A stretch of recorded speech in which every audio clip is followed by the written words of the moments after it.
एक बार एक स्कूल ने अपने स्कूल के बच्चों के लिए एक पहाड़ी यात्रा का आयोजन किया। बच्चे बड़े खुश थे कि उनको पहाड़ों पर घूमने का मौका मिलेगा। वहाँ पर जाने के लिए एक बस का इंतजाम किया गया। बस का ड्राइवर बड़ा अनुभवी था। वो ड्राइवर सालों से पहाड़ी रास्तों पर बस चला रहा था, इसलिए स्कूल वाले भी निश्चिंत हो गए कि बच्चे सुरक्षित जाएंगे। नियत दिन पर सभी बच्चे स्कूल पहुंचे और बस में बैठ गए। उनका पहाड़ी सफर शुरू हो गया। सफर बड़ा मजेदार था। बच्चे खूब एंजॉय कर रहे थे। रास्ते में एक सुरंग थी जिसके अंदर से जाना था। सुरंग के किनारे पर एक चेतावनी लिखी हुई थी, सुरंग की ऊंचाई ज्यादा नहीं है, सुरंग नीची है, कृपया संभल कर जाएं। ये चेतावनी पहले नहीं थी। बस का ड्राइवर पहले भी उस सुरंग से बस निकाल चुका था, इसलिए उसने वो चेतावनी देखी तो, लेकिन उसे नजरअंदाज कर दिया, क्योंकि उसे अपनी ड्राइविंग पर बड़ा गुमान था, बड़ा अहंकार था। वो अपने आप पर फूला हुआ था। उसने अपने मन में कहा, अरे ये क्या है, मैं बहुत आसानी से सुरंग से निकल जाऊंगा।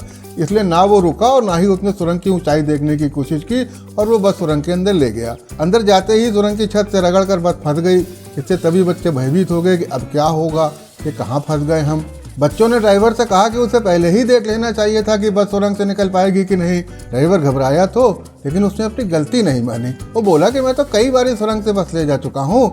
बच्चों ने पूछा कि फिर बस क्यों फंस गई। ड्राइवर के पास इसका कोई जवाब नहीं था। तब एक स्थानीय दुकानदार ने बताया कि सुरंग तो पहले से ही नीची थी, अब सड़क नहीं बन गई है तो सड़क ऊंची हो गई है और सुरंग की ऊंचाई और कम हो गई है। वहाँ एक भीड़ लग गई। एक आदमी ने बस को अपनी वैन से बांधने की कोशिश की, लेकिन रस्सी टूट गई। कुछ ने बस खींचने के लिए क्रेन लाने का सुझाव दिया और कुछ ने खुदाई और तोड़ने का सुझाव दिया।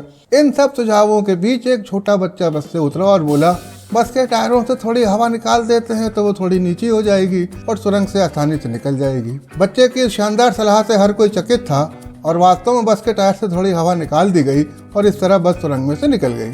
हम भी अपनी जिंदगी के ड्राइवर हैं। हमारे सामने भी मुसीबत रूपी सुरंग आती है और हमें चेतावनी भी मिलती है, लेकिन हम उसे नज़रअंदाज कर देते हैं, क्योंकि हमें भी अपनी ड्राइविंग पर बड़ा गुमान है, घमंड है, अहंकार है, और फिर जाकर उस सुरंग में अपने आप को फंसा देते हैं। इसी घमंड, अहंकार, घृणा, स्वार्थ और लालच से हम फूले हुए हैं। अगर हम अपने अंदर से इन बातों की हवा निकाल दें तो दुनिया की उस सुरंग से हमारा गुजरना आसान हो जाएगा। समस्याएं हम में हैं, हमारे दुश्मनों की ताकत में नहीं।